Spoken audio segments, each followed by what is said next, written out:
خۆشەویستانم سڵاتان لەبێت و بە خۆشحاڵە و بەردەوامی لە پێشکەشکردنی پرۆگرامەکەمان فەرموو محسن توی وەڵام پرسیارەکە بێتەوە. بەڵێ سەبار بووی کە دەرفەت 4 ساڵ دەرفەت بێ بە ئیخوان مسلمین زین دوایی چیەکە لەم فەتەی 4 ساڵ زین دیموکراسی جێبەجێکە یان مافی خەڵکە پارێزیانم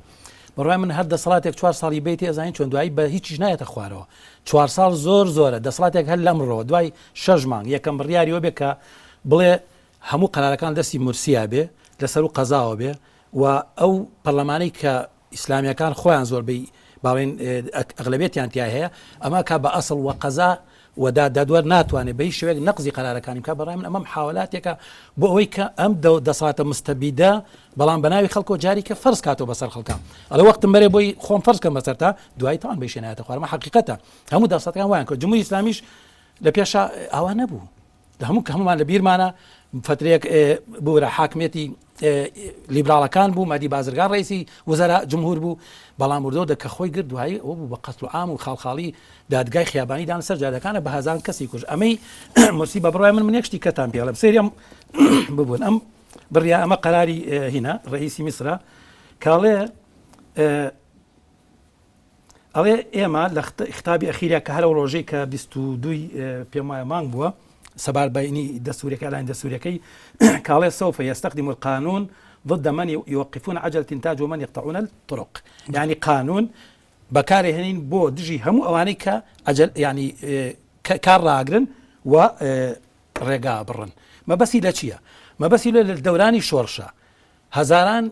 مانگرتنی کرێکایی ڕوویاوە بۆ خواستەکانی خۆیان دایان نەقابۆ یەکێتی کرێکایی دروست بۆ کە ئەمانە دیفاع لە خواستەکانی کرێکارانەکەن ئەوەمان بیر نەچێ شۆڕشی میسر ئەساسن شۆڕشی خەڵکی فەقیرۆژاری ئەو وڵاتە و کرێکاری وڵاتە بوو لە 3 ڕۆژ پێش لەوەی کە حکومەتی کە حوسنی مبارەک مەجبور بوو سڵتەکەی جێبێڵێ کرێکارانی سویس هەڕەشیان گوتیان ئێمە مانەگرین و ئەوەش بوو باعتیبار بە ئەترافی زۆر لە چاودێری سیاسەکان کە ئەو هەڕەشەی مانگرتنی سراسەری کرێکاران هینی هەنایە خوارەوە حوسنی مبارەک من بەسمێ بڵێم کە کرێکارانی محەلە لە ساڵی 2008ەوە ئەوان ئیبزراباتی گەورە و مزارەتی گەوریان و هەرو کاتە ڕسمی حوسنی مبارەک هێنایە خوارەوە دڵی شۆڕشی میسر و هێزی ئەسی شۆڕشی من کرێکار و زەحمەتکێشی میسر و خەڵکی ئەو شوێنامون کە بۆ ئاگادایتان لە میسر نزیکی 10 ملیۆن کەس بێخانوەلانەی و لە ژێر سەقف لە قەبرستانەکان زۆر سپاس ئەمە جەوهەر و ئەمە ئەو مادە بوو کە شۆڕشی میسری دروست کرد و شۆڕشی میسر قرار بوو کە ئەم خواستانە جێبەجێبکە بۆ خەڵک بۆ کرێکار بۆ خەڵکی زەحمەتکێر بۆ فەقیرۆژاری ئەم خەڵکی کە ئێستا هاتوتە مەیدان ئەم خەڵکی کە ئێستا لە بەرامبەر مرسیا ڕاوەساوەتەوە ئەوێت ڕێگە بە مرسی نایات کە ئەم ئیسیدادی بەسرا فەرزکە و قەمعی کات و ڕێگەی لێ بگرێت کە مەسەن نەقابەی اتحادی خۆی دروستکە مانگرتن کە زۆر سپاس پەیوەندێکمان لەگەڵ زۆر سپاس دەکەم کاک گۆران عوسمانمان لەگەڵا لە سلێمانی کاک گۆران ئەم کاتت باش و فەرموو ئەم کاتتان باش هەموو کاتێکت باش دەستخۆشی بەنامەکەتان یەکەم زۆر سپاس وەڵامی سەرەتامەوە بڵێم کە حەزەکەم خەڵکی چاوەڕێ بکە هەر خۆمان ناکنی با خەڵکیوێ چاوەڕێ بکەن کە جای مۆسی چی پێ چی پێ نییە ڕاستە ئەو دەستورە کە داڕێژێتەوە ئەنا لەواچێ هەنێ خاڵی تێدا بێ جێگەی تەبادل بێ گۆڕینی تیا بێ یان جێگەی سەرنجی ئەوانی تر بێ لایەنەکانی تر بێ کە دژین بەڵام ئەکرێ لە ڕێگەی دانیشتنەوە ئەو مرسی قبولیەوە بکات کە بڵێن گۆڕانکاری تا بکرێیان ئەوەی کە جێگەی قبول نییە بەلایەن خەڵکە منەتایەکانی ترەوە یان مەسیحەکانەوە یان ئەوانی قبتەکانەوانێ ئێمە ئەومان لەبیر نەچێت کە ئەوان بە ڕێگەیەکی شەرعی هاتوون حکومەکان لەبەرەوە بێ ڕێگەشیان پێ بین زین چیان پێیە چیان پێ نیە دوای ئەوە حکوم بین ئەمجار زین سپاس کاک گۆران بۆ پەیوەندەکەت کاک فاتح کاک مەحسین پێمانەڵێ 4 ساڵ زۆر سۆرە تا بە ناوی دیموکراسیەوە چاوەڕێیان بکە لەم 4 ساڵەیە بە انتخابات چۆتە سەر حکوم دوایی نایەتە خوارەوە ئەگەر بەو منطقە قسە بکەین ئێمە یعنی ئەبێت بەردەوام میسر هەر وڵاتێکی تری لەو شێوە ئەبێت بەردەوام ئەم شۆڕش بەسەر ئەوە بکە ئەو شۆڕش بەسەوەکە ئەو یعنی ئەمە شتێکە کۆتایی پێ نایە چونکە ینی چۆن ئەمە حەسمکەین ئەو کاتە ئیسلامیەکان و خەڵکەکەی چۆن ئەمە حەسمکەین من باڕ بۆیە کە گەر خەڵک هەموو ڕێژەتوان ئیدارە بکە لە ڕێگەی دەخاتی ڕاستەوخۆی بەشدار ڕاستەخۆی لە ڕێگەی مەجالیس و شوراکانی خۆی لە گەڕک و لە شار و لە عینەکان ئەمە ئێستاالەتی دموکراسیمان هەیە من بەبست ئالەتی شوراکان مۆزوعێکی دیموکراسی بەڵام ئەو دیموکراسی نوێنەرایەتیە کە کۆمەڵێک دوای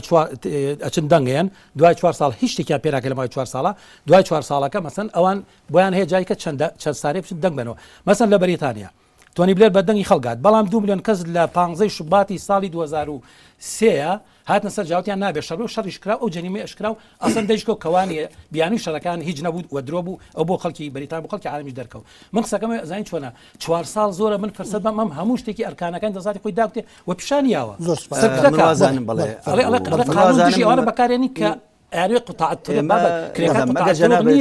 کرێکار داوای مافی خۆی کە مامۆستا کرێکار مەسەلەکە بەس کرێکار ئێمە مجتەمەعی میسری بەشێکی گشتی کرێکار کاتێک کە مەجبور عەجەلین چا ڕاگەمان بگرێت تەنها وەسیلێکی بەدەست دیفاع لە خۆی بکە لە مافی لە مناڵی لە لقمەی عەیشی بەڵام وەڵی ئێمە یعنی بە محکەمە وەنمونەژەیە مەسەن کەمالخەلیل یانیا بە محکەمە تەبرێت دەرچوو دەیان مەسەن بەڵتەجەکان کردە گیانی کرێکارانی مانگرت و چەندین کەسیا بینار کرد مەسەن حادیسەی ماسبیر و ئەزانیمان ئیسلامیەکان بە دیارە بەهین لەگەڵ دەسەڵاتە لەگەڵ ئەسکەریەکانە چ جەریمەیەکیان بەسەر ینی ئێمە دەسوورێکمانە ئێمە دەسوورێک هەیە لە میسرا ڕاستە هەندێک لێکشانەوە بەڵام لە سەتانەوەی ئەو دەسوورەتە ئەو کاتەی لەوێ بوون هەموو پێی رازی بوون و قسەی خۆیان هەیە لەو بارەوە ئەو دەستورە ڕێگرێ لەوەی کە مورسی ببێتە دیکتاتۆر ئەو دەسوورە وای کردووە کە لە مەدەل عمرەوە بووەتە دوو خول ئەو دەسوورە مافی وڵی ئازادیەکانی دا و ئەوەی کردووەتە بنەما بەڵام ئەو دەسوورە ئەلمانیەکان و لیبراڵەکانی لەسەر نیە ئێستا آخر زانیشی ئەو دەسوورە لەگەڵی بوونە تا ئەوەی کە بوو بە هەڵوێستێکی سیاسی و تا ئەوەی کەوا ئەگەر نەبێت بە قسەیەک ئەوەی هەموو جاڵین دەستی دەرەکی ئێستاکە ینی محوەرێکی تر دروست بوو محوەری سعودی ئیماراتی ئەوانە کە ئەیانەوێ ئەم شۆڕشەوە مورسی سەرکەوتوو نەبێ ئێمە لە بەردەم شۆڕشێکین کە شۆڕشێکە زۆرینەی خەڵک بە هەر شێوازێک کە پێوتە شێوازێکی دیموکراسی کەسێکی هەڵبژاردووە ئەم کەسە صلاح پێی دەسوورەکە سەلاحیاتی دیاریکراوە محدودە سنووردارە و ئەوەشی کەتیاتی زەمانەتی حڕیات و مافەکانی تەیە ئەو پەیوەندی بە نەقابات و دەستگا و حیزب تەنانەت ڕاگەیان ئەوان زۆر بەڕوونی لە دەسوورەکە هەیە منەوە دەسوورەکەم لە بەردەستە لێرە لە بەردەستە من دەسوورەکەم لە بەردەستە شریعەتی ئەڵزان چۆناڵێ ئەڵێ شریعەتی ئیسلام مەزدەری ئەساسی دەستورە ئەوە کاتێک کە شریعەتی ئیسلام مەزدەری خوانداینەوە ئەوەی بزانین ئەمە دەستوری ئەوەیە ئەمە بەیەک نەبرین باشە هەویستم تەوزیع بم کە لێرە ئەڵێ ئیسلام دینی هینە شریعەتی ئەسلی قوانینە و ئەزهەریش پرسوڕایش بکە بۆ دانانی شریعەت کەواتە ئەسلی قانون لە میسرا لەسەر شریعەت دامەزا کە لەسەر شریعەت بوو ناتوانێت تەمینی حڕەتی مواطنە دەیترەوە ناتوانێت تۆ جیاوازە بۆ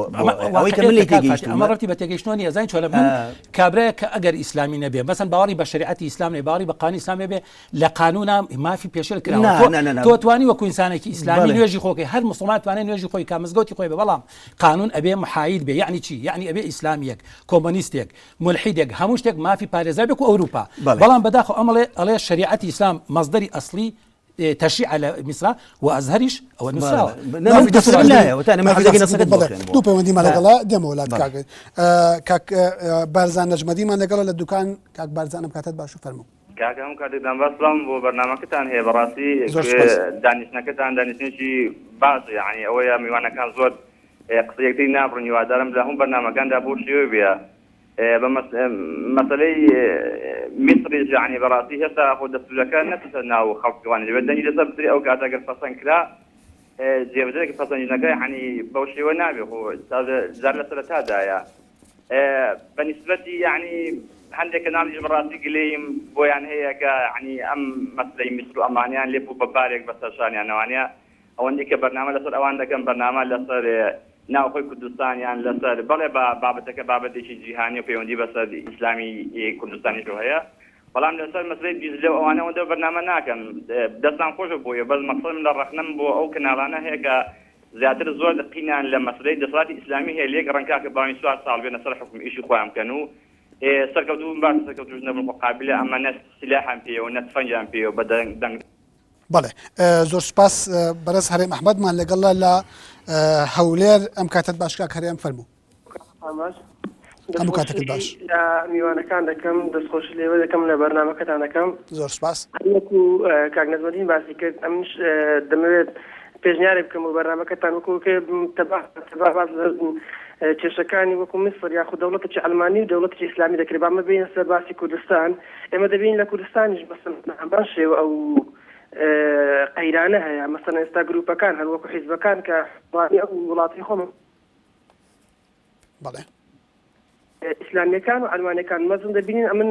شارەزانەوەی هەیە کە حیزبێکی ئیسلامی یەک لە جارەکان وەزارەتێکی وەرگرت چەندین کەسی نەخوێندەواری لەو وەزارەتەیە دامەزراندەوە ئەوە چ دەگەێنێت هەمان کات ئەوانی تریش هەزارەها کێشان هەیە بەڵام یعنی پرسیار وەڵامەکە با لای ئێوە بێت وەکو کۆمنتێک ئەگەر بتوانن وەڵامادەنە دەستپۆستان زۆر سپاس بۆ بەڕێزت زۆر سپاس لە پرسیارەکە کاکەرێمەوە دەست پێ یەکەم ئەڵێ هەمان قەیدان لە کوردستانیش هەیە ئەو نمونەیەک دەهێنێتەوە وەزارەتێکی ئاماگوردووە چەندین کەسی نەخوێنەواران لە وەزارەکەدانەوە خەڵکی نەخوێنەوار مانایەوە نییە جارێ تۆ بڵێ کە نەخوێنەوار بیانی مافی دامەزران و شتانەی نییە گرنگەوەی ئەگەر بە شێوازێکی شەرعی و دروست وەزاری باڵای دەبێت نا لە پۆستی باسی پۆست ناکە باسی دامەزراندنەکەەوە ئێمە بێ زیاتر ڕوون بێ ئەوەی کە منیش بیزانم ئیسلامیەکان پاکترین مەلەفیان هەیە لە مەسەلەی ئەو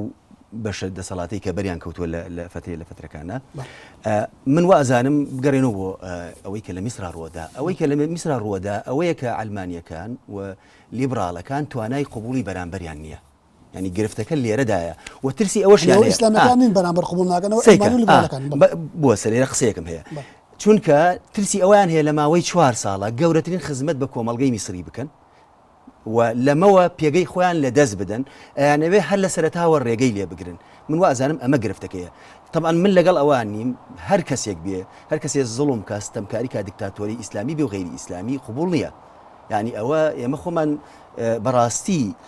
قوربانی دەستی ستەمکارین یعنی من کاتێم قسانەکەم بەڵام ئەوەی کە لە واقعی خوێنمە ئەوەیە ئەو ماوەکەمەش کە بابڵێ مورسی بووە زۆر ینی بڕیاری گرنگی دەرکردو تەنها تشکیلەی حکوومەکەی تشکیلێکی ئیسلامی نییە بۆ معنایی کە ئەوترێ لەلایە تریشەوە مەسلەی ینی ئیسلام کە سەرچاوی سەرەکیە تۆ لە وڵاتێکی کە خەڵکێکی مسلمانە ئەوە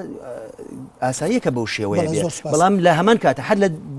بنەمای دووەمی دەستوران نووسراوە تەنانەت بۆ ئاینەکانی تر جوولەکە نەسرانی مافی خۆیانە و بە تایبەتی لە قەزیە شخصیەکانی خۆیانە محکەمەی تایبەتی خۆیانە بێکەمە لە شوێنانی تر زۆر سپاس کاک گۆران عوسمان و کاک بارزانش بەدنیش تاکید لەو خاڵاکەنەوە کە 4 ساڵ بە شەرعەتی انتخابی هاتوون با 4 ساڵەکە حکوم کەن ئەکرێ مەسەن ئەو بۆ چوونی جیاوازە کەسێک بڵێ با 4 ساڵ باریان بێن بەڵام بەڕای منەڵەمەوە غەڵەتێکە ئەگەر خەڵکی میسر فرسەت بن بە 4 ساڵ بە ئیخوان مسلمین بەو ئەو دەسەڵاتی کا لێسەوە بادیرەکەی دەرکەوتەوە کەسانێک کە ئەتوانن جەوهەر و ماهیەتی چینایەتی ئەم هێزە سیاسی بناسن کاڵێت ئەمە خەتەرە بە بڕای منەوە خەڵک زۆر جار تەسحی وەهمی خۆی بووە مەسەن ئێمە لە کوردستانە هەر حیزبە دەسەڵاتدارانەی کە ئێستا دەسەڵاتن دەورانێک بە هەزاران کەس دەنگیاوە لەنەوە دووە خەڵک هینیە کردیانی بەسەر بە عارەبان و بینە ڕۆژ بۆی دەنگ بە ئێسش پاربینیمان کە چونە سەر جادۆ دژی ئەوان هین بوون ئەمە واقعیتە کە زۆر جار ممکن خەڵک تووشی وەهم بێ منەڵم ئێستا فرسەتە خەڵکی زەحمەت کێژمادەم لە میسرا هێشتا دڵی شۆڕش لێ ئەیە ئەم شۆڕشە تەواو نەبووە و هەلومەرجی شۆڕش گێڕانە هەیە ئەبێ ڕێگانیان دیکتاتۆرەکان سەرکوتگەرەکان ئەوانی کانێ مافەکانی خەڵک پێشێلکەن دەسەڵاتی خۆیان داوتن و بتوانن زەمینە بۆ دەسەڵاتێکە حرمەتی هەموو کەسێ بە ئیسلامی بە مەسیحی بە غیرە مەسیحی بە غیری بە ملحیدیش لە قانونەکەی لێرە هاتووە بابا بۆ ئیسلام هەیە بۆ جوولەکە بۆ هینیژێ مەسیحیژێ ئەی بۆ خەڵکی تر يعني ئەمەیە مشکلەی دەسەڵاتەکەم بەستەوە من یەکشت بڵێم کاک فاتی ئەگەر من بڵێم دەوڵەتێکە من دروستێکە حورەتی هەموو اعتقاد کە من صحافە هەموو شتێ ناتوانێت زوانیە کە من بڵێم حکوومەتی من کە دامەزێنم حکوومەتی شوێعی لەسەر ئایدۆلۆژیاکەی بێ ڕێگە بە تۆ نام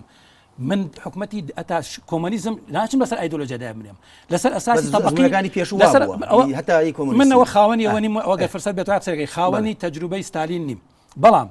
من ئەڵێم ئەساسی تەبەقیە لەم ئەم تەبەقەیە کە من دیفاعی لەکەم هزاران مسلمان شیتیا من دیفاع لە هەویەتی ئینسانی و لە هەویەتی تەبەقیەکەم هزاران ئینسانی زەحمەت کێش هزاران ئینسانی کرێکار مسلمان و من دیفاع لە مافیەکەم و من حکالم دەسەڵاتی تەبەقی دەسەڵاتی ئایدۆلۆژی دانانێم من ئەمەوێت کرێکارێکی مسلمان کرێکارێکی مەسیحی کرێکارێکی ملحید هەر ئینسانێکی ئازادی خواست هەر کەسێ لەم کوردستانی ئێمە بتوانێت مافی یەکسانی هەبێ ژیانی تەمین کرابێ لەسەر ئایدۆلۆژی لەسەر ئاساسی انتباه حیزبی هەموو ئینسان لەم وڵاتە ئینسانی محتەرەمە مافی پارێزراوە عەقیدەی هەرچی بەڵێ زۆر سپاس دوایین دوو پەیوەندیمان لەگەڵ کاک حەمید مەجیدمان لەگەڵ لە هەولێر کاک حەمیدەم کاتت باش و فەرموو کاتتان باش دەست خۆش بۆ تەوەری برنامەکەت زۆر بەخێراتن لە هەردوو مامۆستای بەڕێز کاک مامۆستا مەحسین و هەروەها مامۆستا مەلا فاتیح پرسیاری منەوەیە لە کاک محسین ئایا ئێمە توانیمانە ئیسیفادە وەکو کورد لە ئەفکاری کۆمۆنیستی بکەین ئایا توانیمانە برا کۆمونیستەکانی ئێمە تا ئێستا خۆیان لە قۆناغی خەباتی ستالینی و ستالینی دەرباز بکەن ئایا چەند ئەفکاری کۆمۆنیستی کاری کردووە بۆ بەگشت یەکداکردنی تێکاتە سەپاهاتیەکانی ینی توانیوانە وەکو سەپێکی ڕادیکالی سەپێکی دیموکراسی سەپێکی سەردەمیانە کار بکەن و بۆ مامەستا مەلافاتە پرسیاری من ئەوەیە خوا بارانمان بۆ دەبارێنێ بەڵام بۆ خۆمان دەبێ عەرزەکە بشارین ئایا ئەو ئیسلامیانی ئێمە وەکو پێویست توانیانە کار بکەن هەموو پرۆژەکانیان تەنها لەوە دانەبووە کەم تەنها مزگەوت دروست بکەن نەتوانیوە وەکو ئاوادارکردنەوە وەکو پرۆژەی پیشەسازی کشتوکاڵی و هەروەها داوا بکەن لە کۆماری ئیسلامی قەتەر و سعودیە کە هاوکاری بەڕاستی ئێمە بکەن ئایا چەند توانی بەڵێ زۆر سپاس کاک حەمید بۆ پەیوەندیەکەت کاک ئەنوەر عەبدوڵڵامان لەگەڵا لە سلێمانی کاک ئەنوەر ئەم کاتت باش و فەرموو من ئەم یارەیە گەر بەڕێستان ئەگەدارمە لێدوانەکانی عەمر موسا و بەڕادعی ئەگە سەیری ئەو کلتورە ئۆپۆزیسیۆنیە بکەی هەڵستەگەن کلتورێکە کلتورێکی تۆڵەسەندنەوەیان هەیە ئێمە سەیری ئەو دەستورە بکەین کە بڵاو کراوەتەوە لەلایەن مرسیەوە جارێکە دەستورەکە نەچۆتە بواری جێبەجێکردنەوە ئیشتا بواری ئیستفتای ماوە لەسەر دەستورەکە کە ئیقرار بکرێت ئەویش ئەکرێتە سەر ئەوەی کە ئایا چەند کەس لەگەڵ ئەو دەستورە خوددان زان لە سیستمی دیموکراسیە حساب بۆ لایەنی زۆری نەدەکرێت من ئەگەر لەسەر ئاستی نێودەوڵەتیە بگەڕێنە بۆ سەر ئاسی ناوخۆ ئێمە تەجربەی درێژمان لەسەر ئەزمموی حزبی عەلمانیەکان تا ئێستا ئێمە وڵای هەرێمێکین خاوەنی دەستورێکی خۆمان نین ئەم دەستورە لە هیچ جارێکشان نەخراوەتە تەنانەت بواری ئیستفتاوە من بۆ برابەڕێزە ئەڵێم ئێمە چی ئیسفادەیەکمان لە سیستەمی عەلمانی کردو لە وڵاتی خۆمانە سیستەمێکە کە تا ئێستش لەگەڵ ڕێسما هەر وەکو حسابێک بکەین سیستەمێکە دەسەڵاتێکی نادیارە لە ڕوانگەی دەستوریەوە من زۆر سپاسانەکەم زۆر سپاس بۆ پەیوەندەکەت کاک ئەنوەر سپاس بۆ پەیوەندەکەی بەڕێست کاک محسین ئەکرێ پێم بڵێ زۆر بە کورتی وەڵامی پرسیارەکەم بیتەوە چەپی حزبی کۆمونیستی کرێکاری تا چەند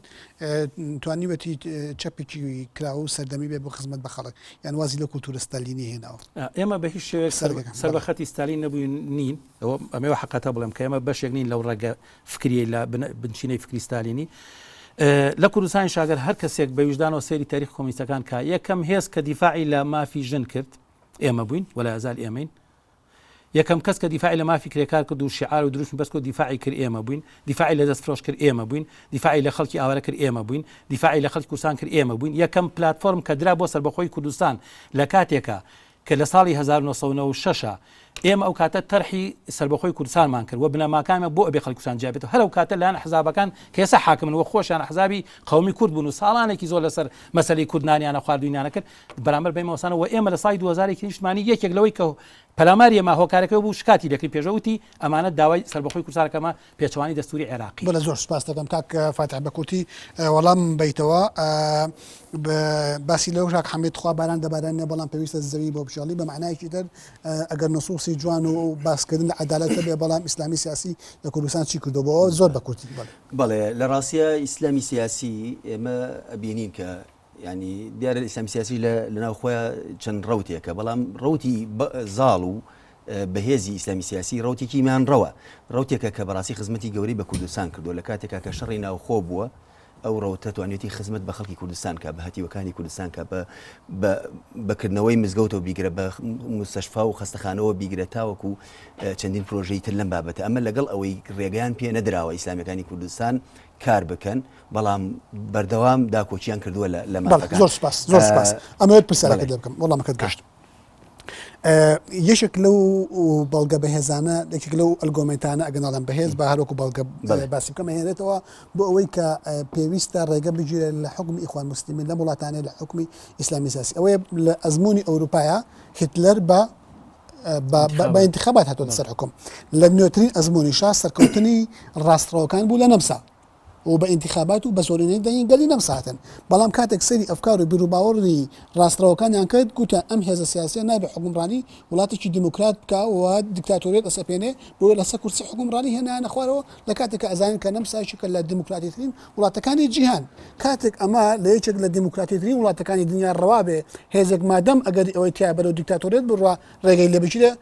بۆ لە وڵاتانی ئیسلامی و جیهانی ڕۆژهەڵاتە ئەمە ڕەوانە بێ و بوو شتێکی نادیموکراتیە بەڵێ لە ڕاستیە من ئەگەر قسە لەسەرەوە بکەم ئیسلامی تونندڕە و یا و ئیسلامێکەوە پەنای بردە بەر عونف لە بنەڕەتە ئەوانیش کاردانەوە بوون بۆ دەسەڵاتێکی دیکتاتۆر یعنی ئەوە بنەماکانی ئیسلام نییە ئەوانی کرد ینی ئەوانی کردووەتە ئەو ڕوتەی کە دواتر بەشێک لەو ڕوتە دەبان ینی بەڵکو دیکتاتۆریەتی سیستەمە ئەلمانیە ئیشتراکیەکانی ئەم ناوچەیە بوو کاتێک کە ئەوەندە عنفیان بەکارهێنا کاردانەوەیان دروست کرد وەوایان کرد لە خەڵکێک بگەڕێ بەناو دەقەکانی ئیسلامە بەناو مێژووی ئیسلامە جۆرێک لە گوڵی تونندڕەوی بەرهەم بهێنێ بەڵام کاتێک کە تۆ ڕوتێکی ئیسلامی ئەبینی و ئەزمونێکی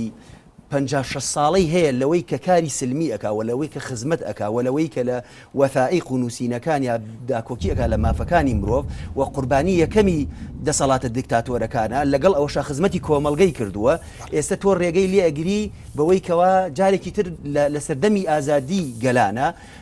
بتەوێت ڕێگەی لێ بگری من قەنەعەتم جیاوازە لەگەڵ مامۆستا لەوەی کەوا من وا ئەزانم ئەم سەردەمە سەردەمی ڕوخانی دیکتاتۆرەکانە و جارێکی تر نەمورسی و نەغەی مرسی ناتوان ببنەوە دیکتاتۆرەکەی جاران و هەر خەڵکی میسر و وڵاتانە خۆیان لە ناویان ئەبەنەوە بارودۆخەکە گۆڕاوە و ئەوەشی کە ئیسلامیەکان قورساییان هەیە مێژوویەکیان هەیە لەو کۆمەلگانە وەشتیان پێوە بە عملیش کۆمەڵشتیان کرد سەردەمی دیکتاتۆرەکان کۆتایی هاتووە بە دیکتاتۆریەتی ئیسلامی سیاسیشەوە من نازام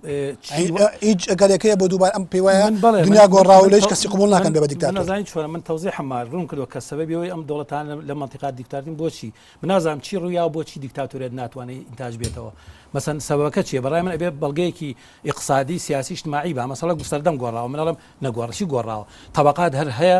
بۆرژوازی و کرێکار هەر هەیە بۆرژوازی مەسەن جەماوەرێکی وشارەیەکە لەسەر جەناب باسی وتی مەسەن هیتلەر بە انتخابات هات وانە هیتلەر بە انتخاباتە دیکتاتۆریەتی هین کرد و دوای ئەوە ستالینیش هات دایان مەسەن حکمی هەر حکومەتە دیکتاتۆریەتەکانی شەرق و ئەمریکای لاتینی پشتیوانەکانی ئەمریکا بوون ئەمریکا کە قەلبی دیموکراتیە پینۆشە کێ دیفاعی لێ کرد نۆریێگا کێ هینی کرد جەناڵی کە خۆیان بردیان دوای بەتیارە ئەفغانستان جەماعەتی ئیسلامیەکان کێ هێنان لە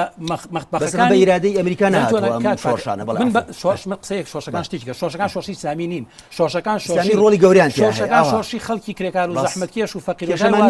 بەڵام من پێمە ئیسلامی سیاسی ڕوتێ بوو خۆی خزانناوە شۆڕش ئەو نوێنەری شۆڕژ نییە و بۆیە ئێستا مرسی ئەگەر نوێنی شۆڕژ بایە ئەبوایەت بیری لەو خەڵکە زەحمەتکێش و فەقیر وەژار کرداتەوە کە پێویستە ژیانیان بگۆڕێن نەک بێنن دەسات قانون دەرکا بڵێ من نارم ئەجەلی تاج بوەسێ باشە بۆ حسابی نان و گوزەرانی ملیۆنەها ئینسان ناکەی 10 ملیۆن کەس لەژێر سەقف و لەژێر قەبرستانە بۆ بیر ناکەوێکی ژوورێکیان بۆ دروستکەی بۆ بیلۆکەیتەوە مشکلەی ئەجەلی تاج بوەسێ لەبەرچی بەڕای ئیخوان مسلمین دیفاع لە سەرمایه‌داری میسریەکە و خۆشیان سەرکردەکانیان لە هەرە دەوڵەمەندەکانی میسر لە دەوڵەمەندەکانی میسر وان دیفاع لە خوانەکەن بەڕاستی بەشێکی فراوان لە خەڵکی ئەوەی کە باوەڕی بە ئیسلامەیە بەغەڵەت شوێر ئەوانە کەوت پێ ئەوان ڕزگاریەکەم پێم وایە وانە ڕێگەی ڕزگاری ئەوان لەگەڵ ئیسلامی سیاسیانە ڕێگەی ڕزگاری ئەوان لە خۆڕێکسنی خوانە لە دەوری بەرنامەیەکی سیاسی پێشڕە و کە بتوانێت کاتی بەرنامەکەمان تەواو بوو زۆر سپاس دەکەم بینرانی بەڕێز خۆشەویستانم ئەوەی کە گوێتان لە بۆ گفتوگۆکردن بوو سەبارەت بە ئەزمموی حکومڕانی ئیسلامی سیاسی و ئەو ڕۆشنەوەی کە لە میسر هاتوۆتە ئارا و بە میوانداری هەرێک لە بەڕێژان محسن کەریم ئەندامی سەکردایەتی حیزبی کۆمۆنیستی کرێکاری و فاتح حەسەنگاوی تۆشەر لە بواری فکری ئیسلامیدا بە ئومێدی ئەوەی بابەتێک بۆ بێت جێگەی سوود و ڕەزامەندی ئەو بێ سواز بۆ ئێوەی عزیز تا ئەم کاتە میوانی پرۆگرامەکەمان بوو سواز بۆ ئەو هاوڕیانەی کە پەیوەندیان پێوە کردین و سواز بۆ هەردوو میوانی عزیز سپاس